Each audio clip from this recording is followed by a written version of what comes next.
Today's guest is quite simply an icon, a pop legend, a renowned DJ, and he's fresh from an acclaimed run on Broadway.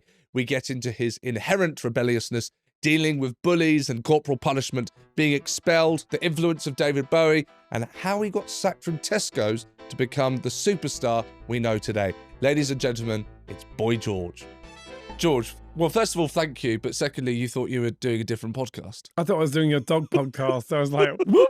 I was like, whatever. But it's cool. I'm kind of glad I'm not. It's not good. Good. I love dogs, but I don't have one, so it would be difficult. Yes, it wouldn't have worked. This is Class Clown. Class clown. Right. Were you a class clown? I think not as much as my brothers. My brother told me this fantastic story about him being in the classroom making jokes, and he was chewing bubblegum, and the teacher went, "Oh, down in the bin," and he got in the bin and got sent home. So there was a bit of that. I was more cheeky. What's an opener? He got in the bin and they shut him up. But I remember being called insubordinate, and I used to say, oh, that's a big word. I was cheeky. It is a big word, insubordinate. You're insubordinate. And I was like, what does that mean? Why were you being told you're insubordinate? Because I guess I was, I mean, listen, when I went to school, my brother had been arrested for stealing the lead off the school roof. So I was a marked man when I went to Hilton Green. I was a marked man. As soon as I got through the gates, I was like, yeah, we know your brother.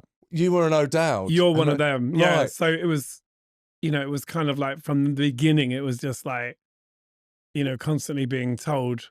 Were you the youngest? No, in the middle. You're in the middle. There's how many? Two older brothers. There's Richard and Kevin above me, and then below me, David, Gerald, and my sister's the youngest. Yes. Right. So you go in. You're not a class clown, but you answer back. Once I discovered that I could make people laugh, I probably was the class clown. I mean, I was someone that asked a lot of questions, answered back. School is not a place to have a personality. That's the one thing I learned very quickly. If you're teaching a classroom of 20 kids, yes, and one's got too much to say, it always causes a disruption. I ended up being in this sort of class of troublemakers. What's a class of troublemakers? It was a detention, but it was all day. It wasn't after school. It was you're going to be with this lot. Who refused to learn, because I was really, when I went to school. Why were you refusing to learn? Well, there was nothing that really interested me apart from art. So that was the only class where art and weirdly RE, which is religious education, that was a really good class because there was a lot of arguing. It was a debate class. So I liked the whole religious thing because I would always I'd always argue about the existence of God and, the sort of the Bible. And I was kind of into that. Outspoken. And the art. Really outspoken, I'd say. But you do the art now. It's quite funny because you just mentioned the two things, you liked RE because of debate and art, which you do now. And then, online, you are outspoken. That's what, when I follow you, I do follow you online, it's the poster, you're up for speaking your mind. It's the same, you're talking about the same person, the child. I think that, things like X I see it as a kind of even playing field. I feel like when you're arguing with someone on there or whatever, it's not really an argument if you don't know the person, but I feel like at least whatever anyone says, they can say something back. Yes. And vice versa. It gets to the point where you go okay, enough.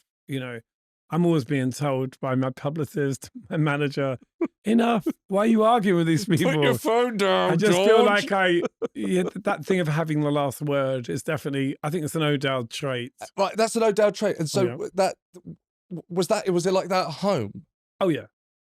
I was always the one asking, why my dad didn't make his own tea, why he didn't get his own bread, why does everyone have to run? I was always questioning the status quo at home. Do you know why? Could you look back and go, why was I the one that was, as you put it, questioning the status quo?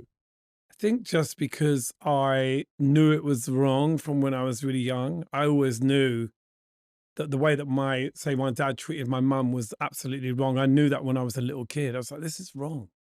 This is not right. And were you more outspoken than your brothers and sisters? Yeah, because was it left to you? I suppose no, it wasn't left to me, but I suppose because I knew I was different and I was made to feel that I was different from a very early age, I kind of felt like I was on my own a lot of the time. So I used to kind of, I don't know, I think when you've got older brothers, they get a lot of the punishment. Like my oldest brother got the worst treatment.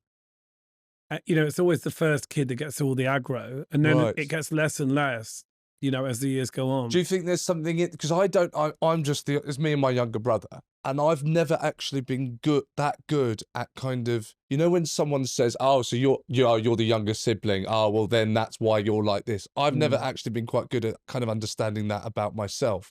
Do you understand what comes with being the middle sibling? Do you think that anything about you today is kind of molded from being the middle sibling? I think it is. I think it's really, there is kind of, I know it's a cliche to say middle child. Yeah, but, no, go on, because I don't know what that is. What is the middle child? Well, I suppose my older brother Richard, when I was a kid, I used to think Richard was a genius, but actually it turns out he was just allowed to go out. So he could, we find out about things because he had access to them. Okay, right, yeah. A lot of the things I kind of fell in love with as a kid were coming out of my brother's like bedroom door, music, Bowie, T-Rex, Alice Cooper, all that stuff. So my brother would always have those records. Oh, wow. And my brother had like money, had a job. So I would nick his clothes. I would like get his old platform shoes and anything they didn't want anymore, I'd get, Yes. And sometimes I wore them without permission. I'd get a lot of, I'd get beaten, I'd get hit, so I'm like, where's my fucking new t-shirt? And I'd be like, oh, it's in the wash. I stick Ribena all over it, you know what I mean? So your influences like Bowie were actually passed down to you from your older brothers? Yeah, my older brother had the Man Who Sold the World album, and I remember just sort of hearing it through the door and going, oh, I'd sit on the stairs and listen to the record. That's an image. That's cool. And, there was a point where my brother, when Ziggy Stardust came along, I think Richard kind of disowned Ziggy. It was a bit like too camp. Moved on to Alice Cooper. Okay. And more sort of, obviously my brother was a massive Rod Stewart fan, so Rod Stewart in the Faces. But I would follow my brother to gigs. So he'd be like going to a gig at Lewisham Odeon. You were born in Lewisham? I was brought up in Lewisham. Right. But yes, I was. I lived in Lewisham when I was a child. So Lewisham Odeon was the sort of mecca of pop concerts, and my brother would often go with his mates to see whoever was playing, and I often used to follow him, and he used to go mad, he used to hate it. Well, how old were you then? I mean, I saw Bowie when I was 11 and a half, so... That's extraordinary, because it was so young. It was lucky. I was very lucky that that happened, because... Did you have that kind of freedom? Your parents were kind of didn't even know you were going to I think Bowie. No, my dad bought me the ticket, but I think in the 70s, parents didn't see their kids. They didn't have iPhones. They didn't know what you were doing. Yeah. I used to go off and do whatever I was doing and go back to Sunday dinner, and be sitting there thinking, you have no idea what I did last night.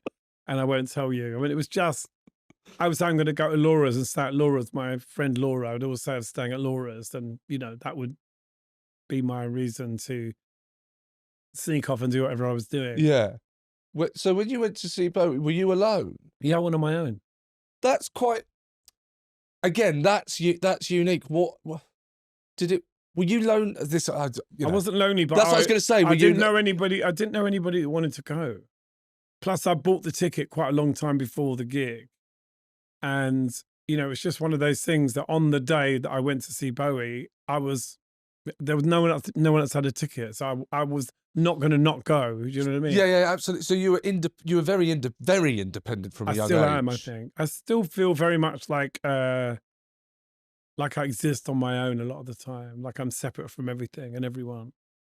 Well, I mean, that you from the beginning of you being in the public eye, you've stood out. I felt like that when I was 14, though, as well. I felt like it when I was a little kid. I very, very much felt like it's just me. Was that an actual conscious decision to be different, to whether that be, to look different? I think, in my experience, kids, you've got kids, right? At a certain point, they will reveal who they are more and more. That's just how it works. And when I was, like, say, 6 or 7, I was very feminine looking. So a lot of people say, what's your daughter's name? And I used to kind of, when you're a kid, it really winds you up because you're like, I'm not a girl. And then at a point, So you were that did well, at kind of 7, you know, you don't want to be a girl. Yeah, okay, And yeah. everyone's calling you that at school. Yeah. And, you know, it's like, what happens is that kids tell you before you really know what you are. Kids have this unnerving ability to poke you where it hurts. Yeah. So, you know, poor, fatty, 4 eyes, whatever. You know, the 70s was all about name calling, not just the kids, teachers as well. Teachers would call me lassie, girly. I mean, you know, it was everyone. So there's a point where... Were they trying to be hurtful, or was it bants? I think they just what everyone did in the 70s. Everyone just hit you and called you names. That was how life was, you know. So you just, it's normal. You don't think it's weird. Even though as a kid I was like, oh, this is weird. Why are people so horrible all the time? You know what I mean? Like, what's that John Lennon song? They hate you at home and they hurt you at school. They hate you if you're clever and they despise a fool. I think that is kind of how I felt as a kid, because I was quite bright as a kid. I wasn't particularly academic, but I was very worldly. I was interested in you know, alternative thinking, even when I was a kid. But the school didn't... Do you feel like schools at that time couldn't accommodate you if you didn't kind of... Comply? Yes, comply. Yeah. I feel like, for me, there was so much control at home with my dad. Like, when I left the house, my attitude towards authority was just disastrous. I was like, no one's going to tell me anything about anything. Yeah. And that went on for quite some time, not just as a kid, it went on through my life. You know, my sort of, you know, contention with authority was really dispelled in the last 10 years, I reckon. Aristotle says, give me a child until the age of 7 and I will show you the foundations of the man. If Aristotle sees you at the age of 7, do you think he could then go on to tell that story? I don't know. I feel like some things were definitely set in stone when I was that age. Because I think 7 years, 14, I think it goes in these cycles. There's a cycle thing there, isn't there? I mean, I feel like... What were the clues? You said there were some things that were set in stone. My mum used to call me theatrical. That's just the way of saying gay. How would you describe Georgie? Well, he's quite theatrical. Highly strong. And that was my mum's like way of explaining me. And I'd be like, she means I'm gay. My mum was the funniest woman on earth. Like, she was, I mean, that's where I got all my bitchiness from. My mum was so bitchy. So fucking funny. Like, you said anything to my mother, she'd cut you in half with her tongue. One of my oldest friends, Philip Salom, came to my house when I was a teenager. And there was a picture of the Pope and Muhammad Ali on the wall, because my dad was a big Ali fan, but my mum was also quite Catholic.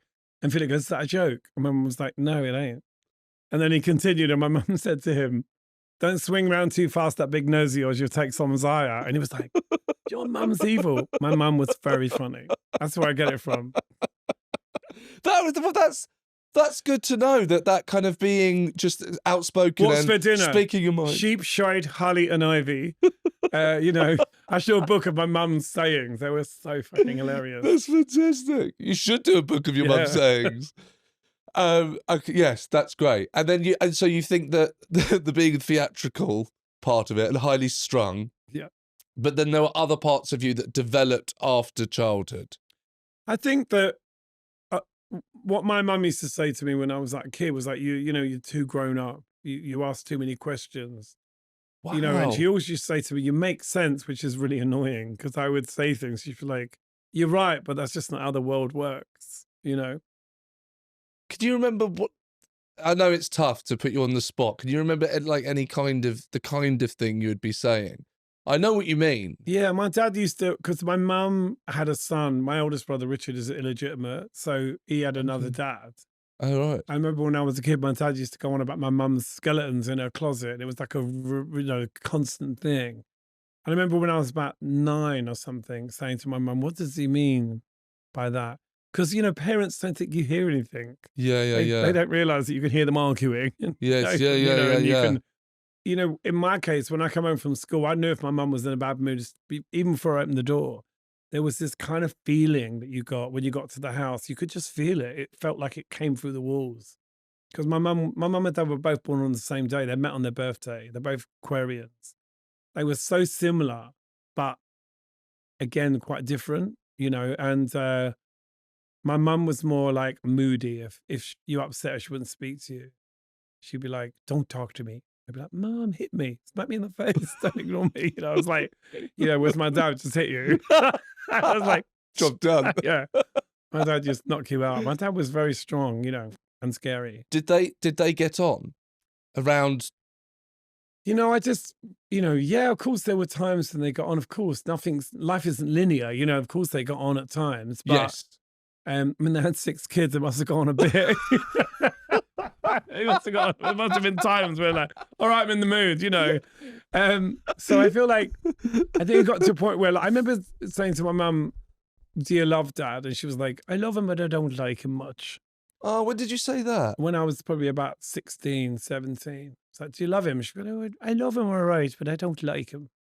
Wow. And I think that was the thing. The thing is, my dad wasn't like a cliche. He wasn't What's like a cliche? Well, he wasn't like some drunk. My dad didn't drink. So he wasn't like some drunk thug. He was just a very intelligent, charismatic, well-read man who had beautiful handwriting. He was clever. He knew a lot, but just had this temper, which kind of got in the way of everything else. And I think my dad Was he autistic? autistic, Sorry to interrupt you. Very, very. I think my dad Okay, was so very creative, and I think right. he felt frustrated that he'd sort of got married young, had so many kids. And I feel like my mum and dad were both very creative people. My dad was very charismatic. Everyone loved my dad. We walked down the street, "All right, Jerry." It was like being with the Pied Piper. Right.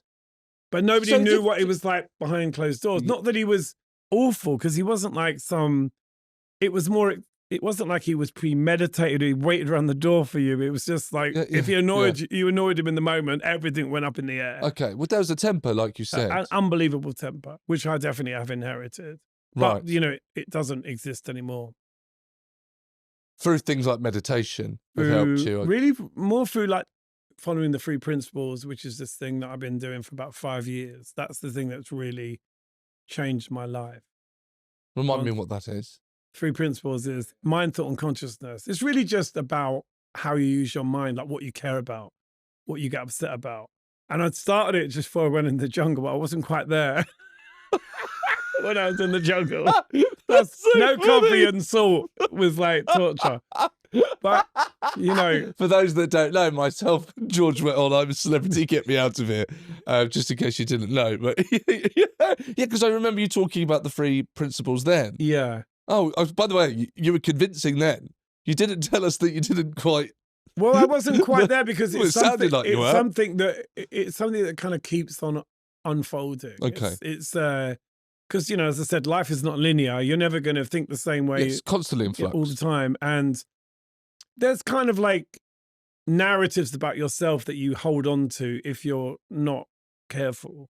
Letting go of the narratives about the way you think, the stories you tell yourself about yourself, do you mean? Yeah, sometimes it's unconscious. You see it all the time. People say, "I'm not a morning person, I'm this." Okay. Yeah. Convincing yourself of things that aren't true. Okay. That doesn't make any sense. Fine.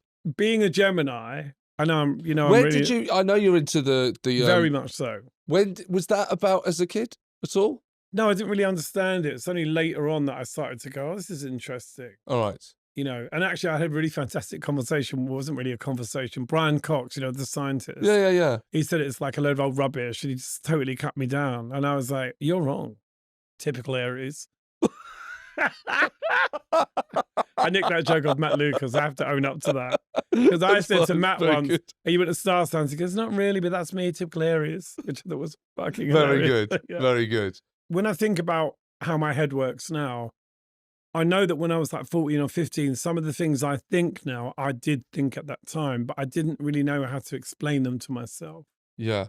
I was always interested in like spirituality, not necessarily religion, but I always loved churches. I always loved the smell of the church. I loved the whole drama of it. Did your obviously the family was Catholic, Irish Catholic? But very like, my mum always went to church, but she didn't force it on us. She went to church. My mum went to church all her life. Yeah. Now, although she didn't force, we have a family priest, Father Richard. He's like part of the family. I mean, it's so Irish. Even though we lived in South East London, Father Richard was always on Sunday dinner. His family friend. Well, that's something I wanted to talk to you about. How being Irish, how much of an effect you think that had on your being called O'Dowd in the 70s, when there was all the kind of IRA bombing and, the sort of anti-Irish sort of sentiment, it was, O'Dowd, it was like very Irish name.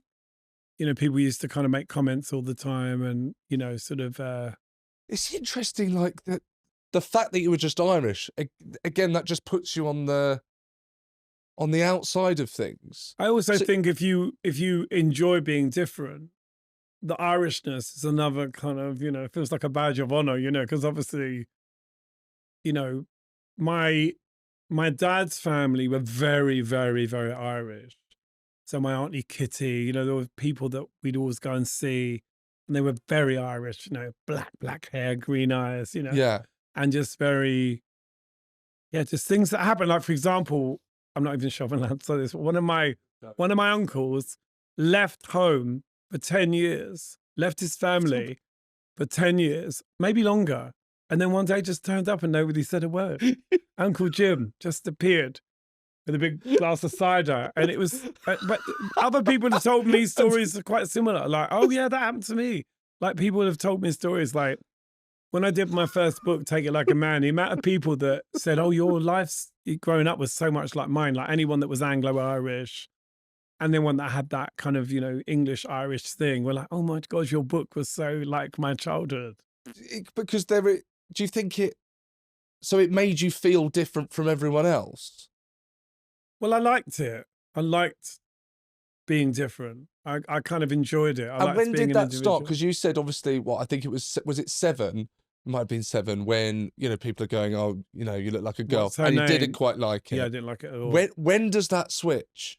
I think round about 10 or 11, there was one summer holiday, maybe like 11 or around that time. Yeah. There was one summer holiday when I went home and came back to school with like drain pipe trousers and plastic sandals on and my tie cut in half and, different kind of mad hairdo. And that's fantastic. I went back to school and I remember everyone's like, you're in your granddad's clothes, are you poor? It was just, there was always something that they'd find to say.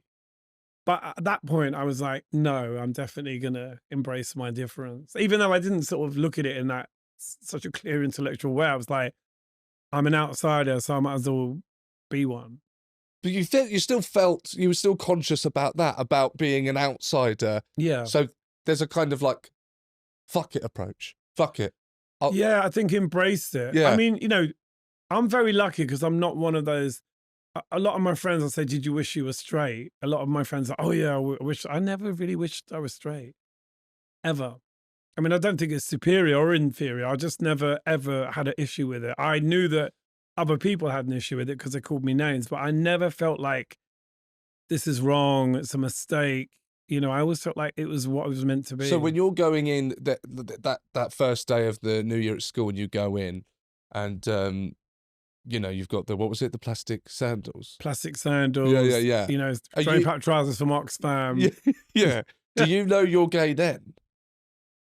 I don't think it was quite as literal at that point as it became a little bit later on. It's sort of, I don't think I would have used that word, because obviously, if you remember in the 70s, there was a lot of drag on TV, Danny LaRue, Dick Emery. There was a lot of drag. Did you watch this with your mum or dad? I watched it. It was on the telly. That's what people were watching. And I was like, not that I felt, a lot of like gay people in the 70s hated the camp people on TV. Right. Because they felt like it was a misrepresentation of who they were. Okay. I was the opposite. I never thought I was like them, but I just loved their ghoul. Yeah. Kenneth Williams, all the Stanley Baxter, Dick Emery. There were so many people that were Larry Grayson. I used to get called Larry Grayson at school. Anyone camp on the TV, I'd be called the next day. Oh, here he is, Danny LaRue. Here he is, Quentin Crisp. It was just constant. But did you relate to them? Did you kind of bond with these characters? I knew that they were hiding something in plain sight. It was like, it's kind of obvious. It was like, I think the 70s. Very young though. I think the 70s was a spare us the details culture. Everybody knew that someone was gay, but they didn't talk about it. Because if you talk about it, you make it worse. It's like when a kid is clearly effeminate Yeah. or a little girl is, kind of masculine. Nobody says anything because like might go away. What did your parents do, or how did your parents react to this George that's the plastic sandals and this kind of new version? It started with Bowie. Obviously, my first Ziggy Stardust haircut, which my auntie Jan did because she was a hairdresser. It was Ziggy Stardust. Did you go in with like an album cover or a picture? Oh yeah. I went to her house and I took a photo. It ended up looking a bit like Dave Hill from Slade because I didn't really have strong enough hair to have the spikes. Okay. But it was a valiant attempt. Yeah. Like, and then, it sort of, once I started kind of cutting my hair and dyeing my hair, a lot of stuff happened very quickly. It was a bit of a sort of, snowball effect. Yeah. I had like, the Ziggy hair, but I wasn't allowed to dye orange, which was annoying because it, That was the only rule what your auntie had or your mum? My mum. Okay, you can do this weird thing with your hair, but it's not allowed to be orange. But then my best friend Tracy, she was a model for Vidal Sassoons, and she was like, her mum was a divorcee, so she always had these mad hairdos, and she was like, "Come with me, they'll give you a free haircut." And they were like, "Oh, can we henna your hair?" And I was like, "Yeah, sure." Then I had to go home, and the door was like the light in the hallway. I was like trying to hide my orange hair. My mum was like, "You fucking Jesus, I'm gonna brain you." My mum was so annoyed. She was very annoyed. And then I bleached it white. I remember she came in from work. When I got expelled, I thought, well, I could bleach my hair now. Hang on a second. You can't just throw away when I got expelled. We got to pause. I spent a year trying everything I could to get expelled. I don't know. I just thought. How old are you now? Like maybe 11. I think we started with this, with me going, "Were you a class clown?" And you going, and then it comes to you going, "Yeah, for a year I tried to get expelled from school." I didn't used to go to school. That was one of the things. I used to go and sit in a tree in the woods. Talking about you used to go and sit in a tree. Yeah. What? Well, okay. The whole day. What? Sneaking out for fish and chips at lunchtime if I could, but just sit in the tree. You have to explain this. Well, I've never heard about this. Oxley's Wood, across the road from where we lived. If I didn't want to go to school, I just go in the woods, find somewhere to like go in and sit somewhere. Spend the whole day there alone. Yeah, but sometimes with mates. If somebody was, my friend Tracy Carter, she was a big bunker offer. We used to go and bunk off together and go to our house sometimes. There were some people you could go to the house because the parents worked. So when you were alone, what were you? Is it because you weren't you? You said you've had friends. I didn't want to go to school. That was the thing. I didn't want to go to school. It was boring? You were being bullied? Bullied, boring. Just horrible. It was horrible. I actually said in my book, this is my actual words were. Yeah. School was like a backstreet abortion. It happened and I wish it never did. I hated it. Wow. It was that bad. We got caned. We got slippers. We used to have corporal punishment at my school, so, What were you getting caned for? Everything. Talking back, being late. So you weren't quite naughty. Not wearing the right uniform. Right. Coming in platform shoes. Having like flares of all like dirt and mud around them because they were so long. Because I'd been to a Who concert and decided I'd just wear them to school, Just flaunting the rules. That's what they call it. Yeah. What did you end up getting finally excluded for or expelled? Not turning up, which is the funniest. That was it. That was. I got sent home for not going. That was brilliant. I was like, I got expelled for not going to school. That makes no sense, but I was really grateful. But you already feel like an outsider. Then you get kicked out of school. You get sent home. Does that kind of have Does it have the opposite effect, do you think, that it's meant to have? Like in schools where you're being punished, you're being sent home. Well, now you are more different. You are officially more different because you're now not even allowed in the school. Yeah. Do you think that works or not? No, clearly not. What do you think they should have done with you? This is just out of curiosity. Listen, this way ahead, was impossible. I look back at my school life.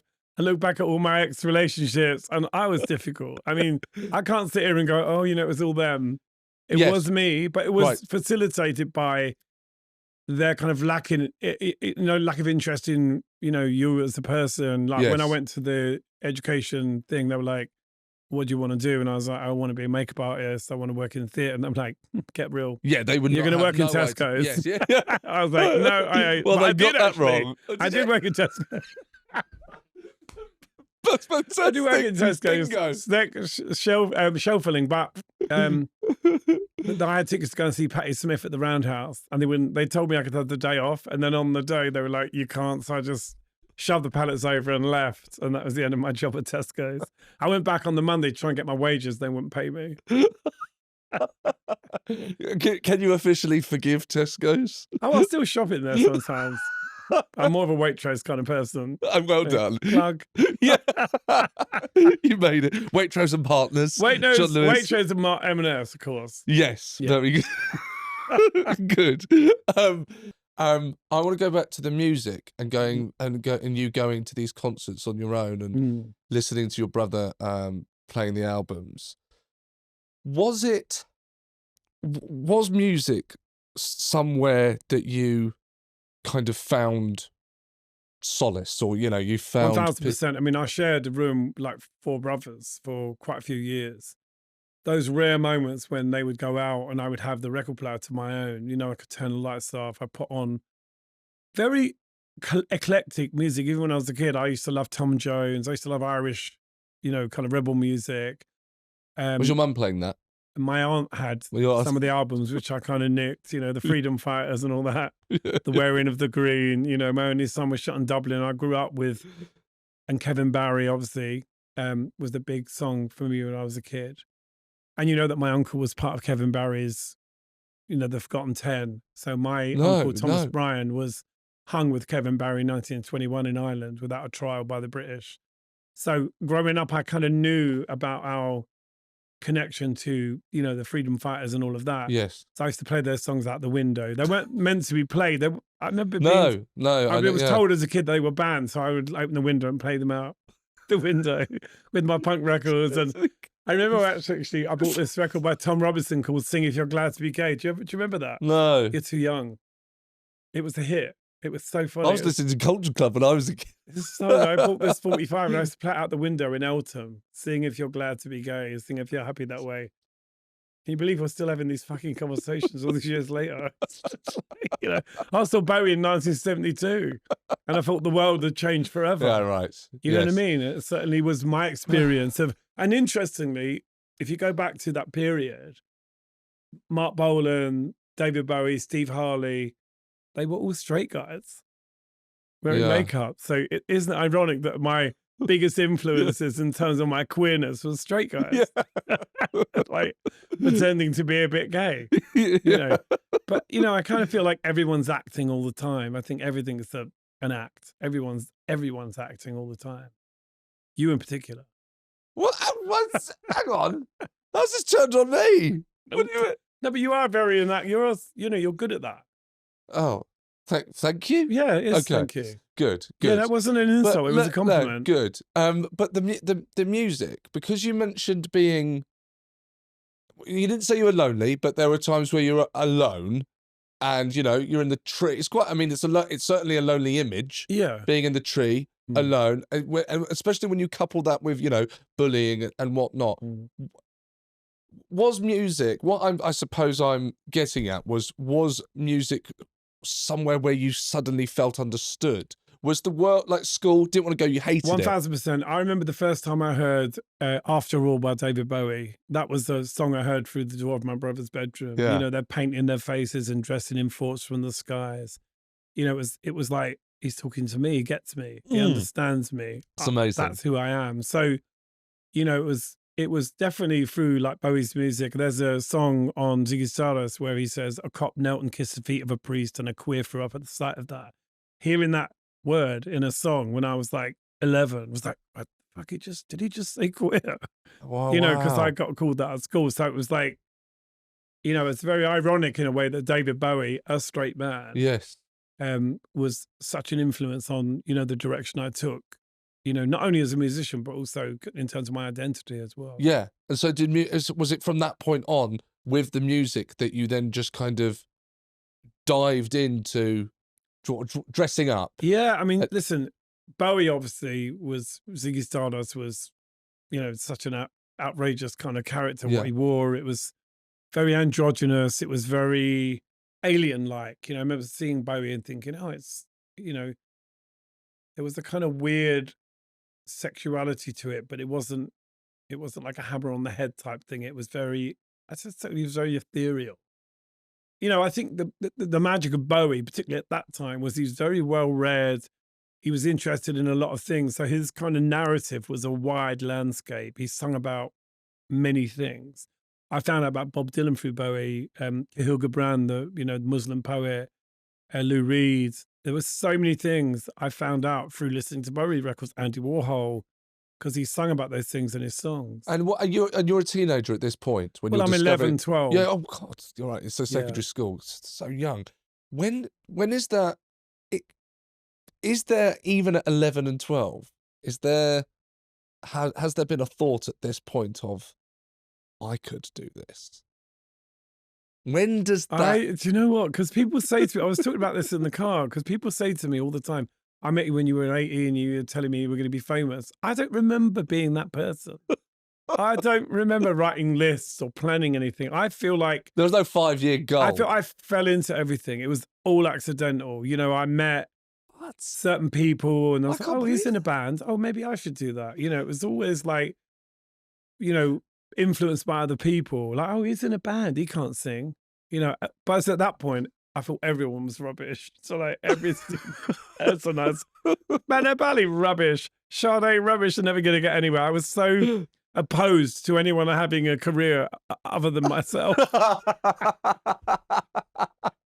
I wanted to be the only freak in the village. I was like, you know. But with that comes an incredible confidence. You might have not seen it then as confidence, but of course. I definitely was an attention seeker. Obviously, there was a period before fame where I was quite well known in the clubs. I was known in the clubs I went to because I was outrageous. So me, Marilyn, Philip Salon, people would nudge when we walked into the room. They knew who we were. I sometimes appeared in the back of Enemy in the gossip column. They would mention me. But before you've made a song? Yeah, before I was famous. Yeah. Pictures of me. Explain that to me. Well, you're just you're just a kind of an enigma. Yeah, just walking around clubs, like making sure I looked amazing all the time, and then like occasionally someone would take your picture because you looked famous, or you looked like you should be in a band. So it was like, you know, and then you'd be in the gossip column. And I remember Paula Yates. Do you remember Paula Yates? Yeah, of course. Yeah, yeah. She wrote this scathing article on Marilyn, my friend Marilyn, who was this beautiful drag queen who looked like Marilyn Monroe. And she wrote this picture of Marilyn looking unbelievable. She wrote this nasty column about him. And I remember we went down to the offices of the magazine where we were going to, like, you know, have a go at her. And I was like, Marilyn, look how brilliant you look. It's so ridiculous. She's just jealous, you know. But later on, I met her. Later on, she interviewed me and I actually loved her. But at that point, it was like, we didn't realize you couldn't just go and hit people if they flagged you off. We were like, let's go down to the Enemy and set fire to the place. Let's go and hit the journalists, you know. So funny. We were just so antagonistic. Especially around 17, 18. You would have had a lot of Twitter spats. Oh, I would have been cancelled. Can you imagine? Cancelled completely. I never would have survived the decade. It was like, I think about like what would have happened if me and Pete Burns had had Twitter accounts or X accounts. Yeah. You ugly bitch. You know, it was like, I mean, we did it then, but it was more like smoke signals. It wasn't like, you know, so immediate, but you know, we knew about each other. It was so funny, even though there was only fanzines and, you know, a couple of like trendy magazine programs, we knew about other people in the country. I knew about Pete Burns in Liverpool. I knew about the bands that came from Liverpool, even in the late 70s, like Pink Military. We just knew. We saw them in, you know, we saw pictures, and how you looked was so important. Like it was just everything. And then when did the singing come in? So you know, I always sang when I was a kid. I was always singing, always, all the time. Get told to shut up? I got told to shut up a lot when I was a kid. That was like shut up, my time, shut up. You know? School? Were you singing at school?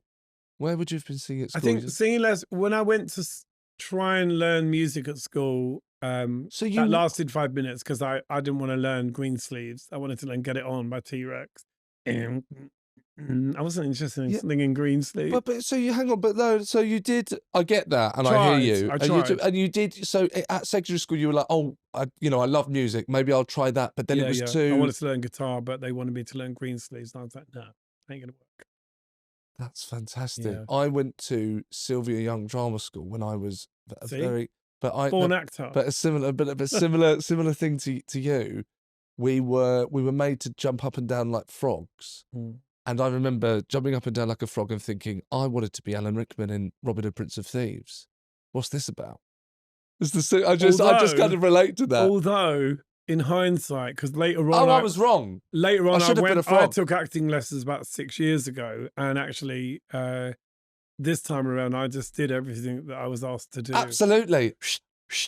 The kind of walking around with the door around you and all these mad things. Because it kind of I was wrong. I mean, I was 7. It's almost like what they're trying to do is get you to go for it. They're not actually trying to make you be a frog. I know. They're just trying to get you past your embarrassment. I know. And I didn't realise that. I'm 7 No, going, me neither. I'm better than a frog. Yeah. I'm better than this.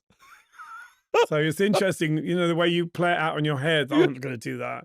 But they're actually just going, let go. Yes. Be a frog. Or a tree, or something, I wish I just remained a frog. So you were always singing, and did people tell you from a very young age, you're good at that? Yeah. My grandmother always used to say, you listen to him, he's got a lovely voice, didn't he? Look at him, give him some attention. Because, my dad wasn't really interested in my singing. He wanted me to become a builder and decorator. That's what he did? Yeah, my dad had his own firm. Elton Decorators, we worked to a standard, not a price, with a Union Jack on the side of the van. And all my brothers worked for my dad and often didn't get paid. So I was like, I ain't doing that. You're not going to get paid. All right. I used to go with my dad in his van. My dad never liked being on his own. He just couldn't be on his own. So he'd be like, he would say to me, do you want to take your dad off school and I'll come with me to work? Of course, I jumped at the chance. Everybody tried to get that gig. Come on, Dad, because we went to 65 cafes. We had 10 breakfasts. Yeah. Coffees. It was just, my dad just used to. Good memories. It seems that. Sometimes. You just kind of came alive there. Being in a backward tunnel with my dad in the morning, going, I will stop at the calf, fuck this traffic. My dad loved the calf. Yeah. So, my dad talked to everyone. But I know this is obvious, and this is obvious to you, but it doesn't make it any less interesting that that backdrop is such a contrast to Boy George, to the image, but to the yes look. And no, because I think when I first got famous, I was watching. There's a documentary that's coming out about Culture Club, and I was, for the first time in years, I'd seen all this amazing footage that I'd never seen before, and it's interesting because, I was very, at a certain point, around about 17, 18, I was very confrontational. The crowd are booing me and I'm like, oh, piss off. I've got your money now. I'm going to go and buy more makeup. I was proper, it was so funny. I've never seen this stuff, There was, you can. They're fucking, because we weren't famous. So they were boo, who do you think you are? Santa Claus, all this shit, I had a red and white outfit on. This is funny. We were doing this gig in Guildford and this guy was like, who do you think you are? Santa Claus? And I don't know how, but I went, he only comes once a year. You know what I mean? That's the shit I used to come out with. That was very funny. I'm still very funny. You should have done stand-up. No, that's too stressful. I do stand-up, on stage now, I'm much more I do try to make the audience laugh. I definitely would never dare to do stand-up, but I definitely have become braver on stage in the last 10 years. But do you know what you said at the very beginning of this, that you liked making people laugh in the class? Yeah. And it's just funny how it all comes back. You learn that I feel generally I try to make people happy, not sad. There's the big, not that I ever went out of my way to be horrible to anyone, but when I was younger, I was uptight and I took that out with me because no one teaches you how to be famous. You've been through that. Yeah. And people, especially when you're really in the thick of it, people think they can say anything they like to you. Yes. I watch what's going on with Justin Bieber right now, and I think, oh my God, I remember having that, but it's such a distant memory now. I go on the bus, I go on the tube. Once I got this off, I'm like Batman. Yeah, yeah. Not that I never say people always come up to me and I'm always friendly to everyone I meet. I never ever rude to anyone. I used to be. Why was I why just was that? because they didn't look right. I was wearing sweatpants and I wasn't in the mood and just being a grumpy cunt. Now I'm like, Oh, you mean in the last kind of what? You mean? well, in the last 40 years. Yeah, yeah, I mean, yeah. All right. but it's really only been in the last, I would say, the last 5 years that I've kind of stopped wearing sunglasses in public. I don't feel like people are staring at me, and even if they are, I don't care. Because I'm like, now I accept who I am. I'm like, I'm Boy George. Do you think what I that want to maybe be. came from, and that is wonderful. Do you think that maybe came from the fact that you were being so antagonized when you were younger? So the bullying, all of the nasty comments, that actually that does run through, and so when you do become famous, actually that feeling hasn't left. I'm only putting that to you because I might be wrong, Totally but it just it's defensiveness. It's Yeah. like, it really, obviously I used to like arguing with people, because people used to. I think even now, like I'll walk into a room now and I'm dressed like this and people make assumptions about what I'm gonna say, who I'm gonna be. You can see it. You can sometimes see people kind of chilling. They're like, oh, here he comes. And then they're like, oh, he's not what I thought. And I think it's kind of fun to dispel people's ideas of what they think you are, because, we have narratives about ourselves, but also people have narratives that they're forced upon us. Yes. I just think everything I've been through, if it doesn't change you and make you better, then what was the point? Because I feel like I've always kind of been a sort of now-centric person, like people, because in my life, people talk to me a lot in past context. I've actually written a song recently, What You Up To These Days, We Loved You in the 80s, because I hear that so much. Yeah. As if like time stood still and you just sat in your room listening to Karma Chameleon. Yeah. And nothing else happened. Yes, yeah. It's like fucking what I've done is endless. But at the same time, when you start trying to explain it to people, it's kind of boring. I often tell people I've retired. If I'm in a cab and someone's, what do you do now? I say, oh, I don't do anything. Because it's too boring to have to explain it. Another thing I do as well is when people say, ask me what I do, I always say I'm Boy George.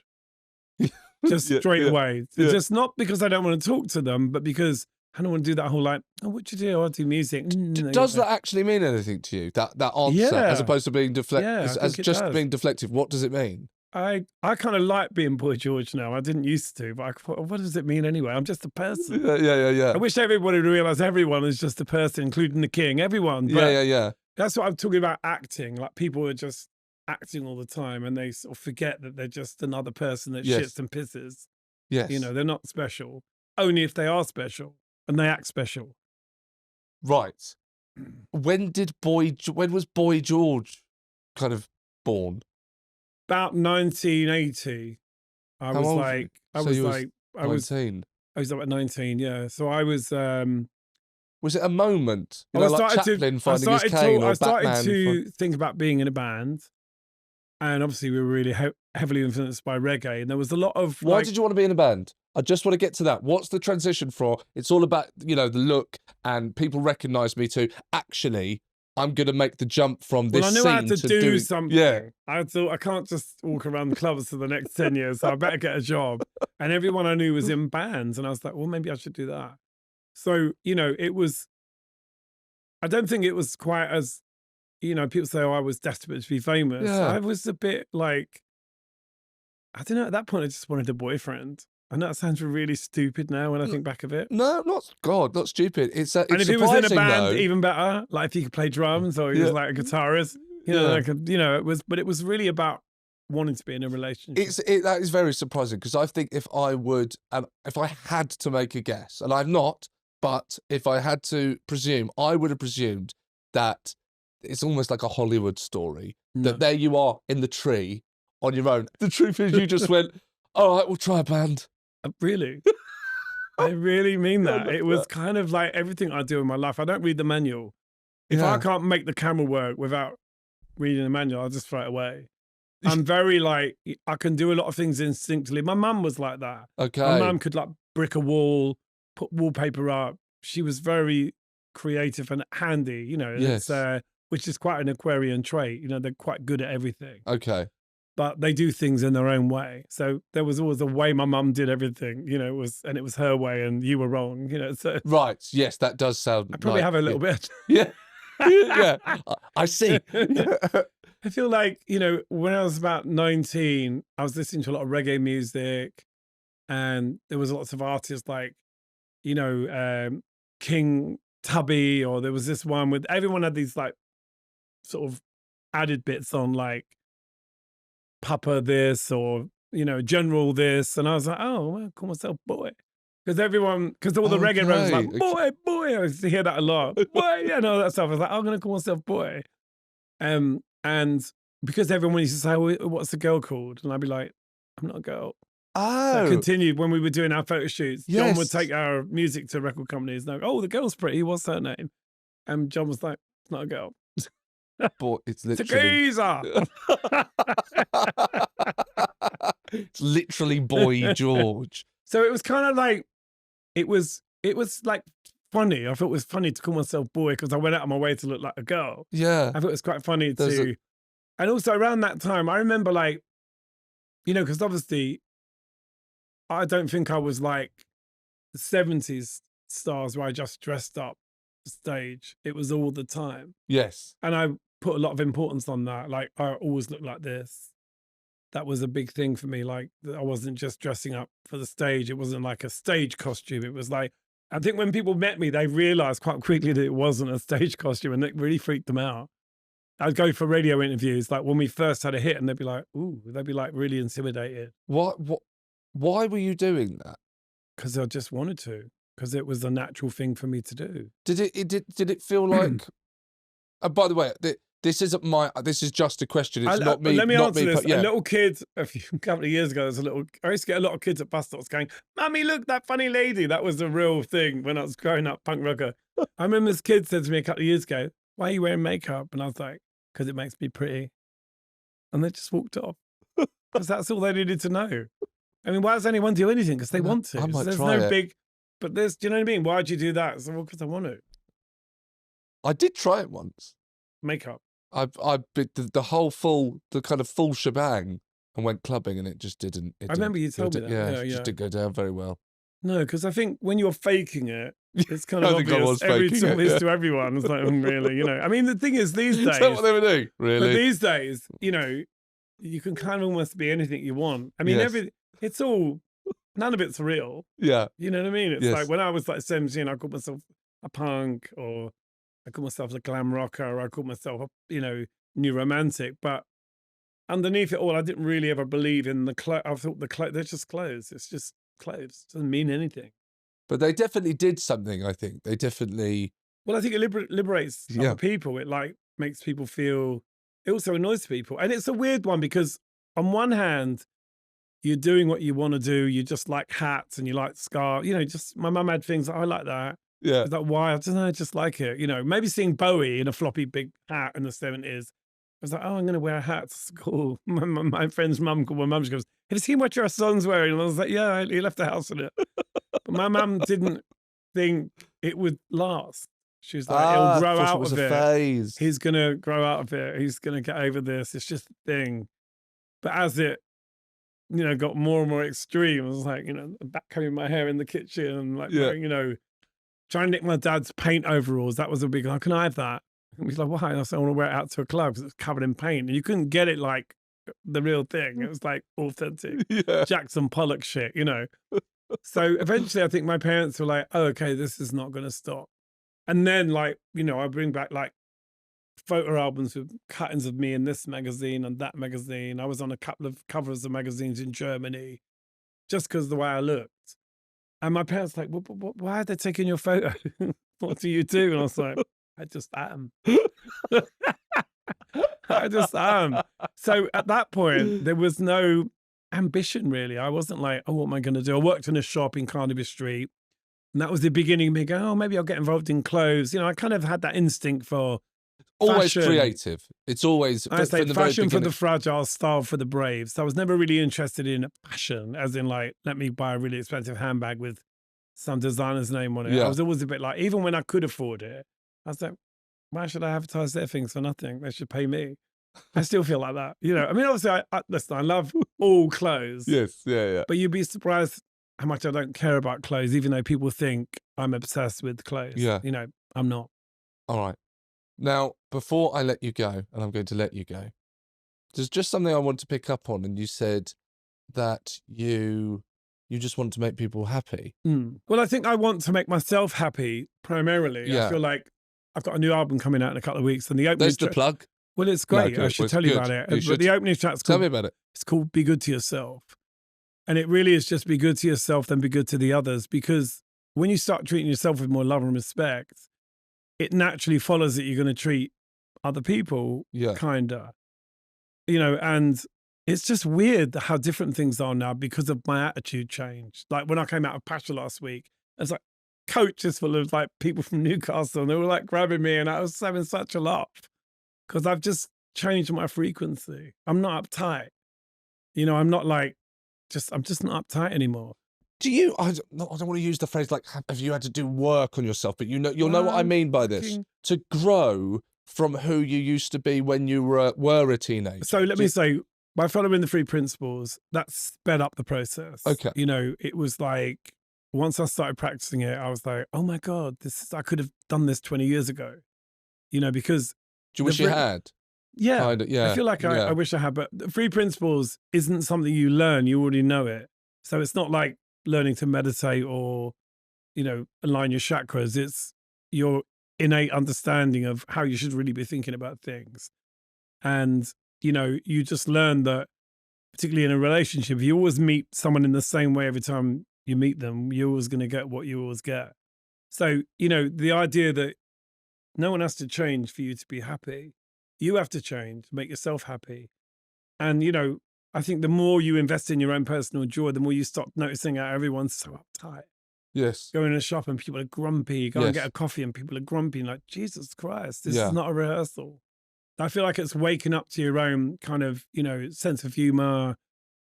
It really is about what you decide to care about. You know, it's like, I don't care about that. And it's not about being void or numb or uncaring. It's actually gives you time to actually care about shit that matters and not stuff that doesn't matter.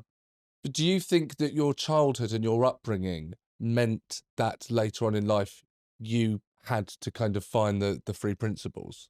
Do you know what? Not that I'm not saying no. you had a bad childhood. That's not what I'm saying. I had an awful childhood. Right, fine. I had a confusing you know, it was crazy. But I don't look back and regret it. I love my dad. Yep. Got no issue with them. You know, you tend to rewrite history as you get older. You know, you kind of remember what you want to remember. And my dad wasn't always horrible. He was fucking funny. Yes. He could be charming and lovely, and he was just great. Like, you know, I remember him saying to me, I used to wear pink shirts in the 50s. Had me hair in a duck's ass. I was quite flamboyant. And I was like, Dad, you were never flamboyant. But, you know, it's like he used to try and get me to go down the boxing club so I could punch people. Let me toughen you up. You're going to walk around like that. You've got to learn to punch. So there was a kind of side to my dad that accepted it, but didn't want me to get hit. Yeah, absolutely. But I wasn't interested in like going to the boxing club. No. Like, no thanks. Take me see T-Rex, you know. So, but I feel like, you know, everybody, like I practice Buddhism. Obviously, Buddhism is about everyone has an inner Buddha light. Even the worst people in the world. Yeah. But if they don't turn it on, they never experience that feeling. So, you know, in Buddhism, everything is Buddhist, but everything has a consequence. It's like nothing really matters. Okay. It's all bollocks. Like songwriting is not difficult. None of it's difficult. It's just people want to mythologize it so they can control it. But once you learn to get out of your way as a writer and as a human being, there's nothing that can stop you. So this, you know, what I'm fascinated most in my life right now is how simple everything is.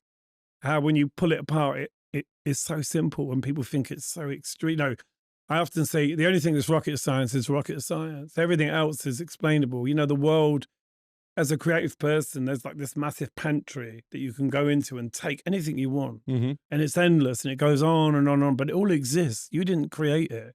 It's when you start going, I invented this and I did this first, that you're an idiot. I just think people are so crazy. And on the subject of diversity, diversity is a fact of life. Nobody is the same as you. your kids are not the same. Doesn't matter how much you think like someone else, you'll never see the sun the way I see the sun. You will never escape a fire in the way that I do. It's just so crazy when people go on about, diversity. It's like, we are all diverse. It's trying to put things into a category that's the problem. Lee Barry said, when you try to explain me, you negate me. And I think, that's the problem with a lot of what's going on. There's this kind of pressure to be more interesting. You can't just be a DJ anymore. You got to have like mental health issues. You got to be this, you got to be that. And, sometimes you are. Yeah. But this is important, I think. Yeah. No therapist would tell you to go on Instagram and tell everybody your business. No therapist worth a penny would say, I know what you should do. If you were abused as a kid, go on Instagram and just tell everyone. Yeah. People don't have the right to that information. And if you haven't worked it out yourself, why would you go and tell everybody? And, in a way, Bonnie Blue is a natural conclusion of this overexposure. Because, I have to, all right, I'm just going to put my bum on the internet. All right, yeah. do you want to go inside? Gets to the point where there's such a pressure to be interesting and to tell everyone everything. When you haven't really worked out yourself, you put yourself in a very dangerous situation. And the fact that we can all now talk to each other and argue with each other, but we're doing it in such a destructive way, it's just mind-blowing. I get these messages saying I'm a misogynist. Been my whole life trying to be a woman. What are you talking about? Fuck off. It's like insane, like literally, because I look at it more as yin and yang. I don't look at it as man and female. Mm-hmm. I think most people are kind of hovering in between. All right. What am I doing? You're quite masculine, but there's a lot of people that are on this little periphery, if you know what I mean. Did you say I'm masculine or ish? Yeah. Oh, I can't imagine you in drag. Okay. You can't? No. I'm sad about that. Yeah. Get over it.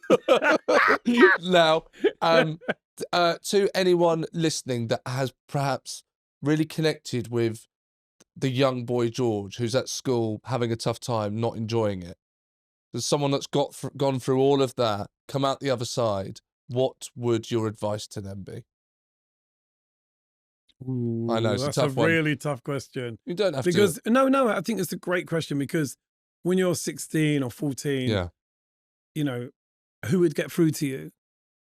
Who would you listen to? Oh, you're old. I'm not listening to you. Yeah. So, I like to think that if I'd heard Sydney Banks when I was like 14, perhaps if Sydney Banks had been my teacher, this is the person who invented the 3 principles. He was a welder, a Scottish welder. There's a lot of stuff on YouTube. It's really worth watching. Okay. It's very, very enlightening. And, I think if I'd had someone like that, like my art teacher, Mr. Riddock, was brilliant. He encouraged me to be artistic. Oh, wow. And that was great because it was the only place in school where I was really encouraged to be myself. And I think, discovering Sydney Banks, I'm like, oh, wow, if I'd known this when I was 14, if somebody could have got through to me, it's all about communication. Somebody could have got through to me and explained what I was doing with my head. It's about really thinking about your thoughts that you have all the time and thinking, do I need to feel this? You can fall out with someone and go, do I need to hate this person? I don't feel like it. A good example, John Moss. My ex-drama sued me 4 years ago. It's still going on. Bloody nightmare. Oh, God. But I'm lucky. I'm really happy to say I don't feel any animosity towards him. Because that would mean that he was like living inside of my soul 24/7. If I was able to go, well, that's what he thinks and that's sad and negative, but I don't have to feel, I don't really hate anyone. Thank you. Yeah, that was amazing. It was great fun. Well, there you have it. Boy George, I thoroughly enjoyed that. I hope you did. Do remember, you can get George's new album on vinyl or CD. That's SE18. Go and find that on the internet and order that. And of course, make sure, please, we love doing this and we want to keep on doing it. Please just give it a follow, subscribe, and like and share it and let everyone you know that you're listening to it. Thank you very much. I'm Seann Walsh. This has been Class Clown. Cheers.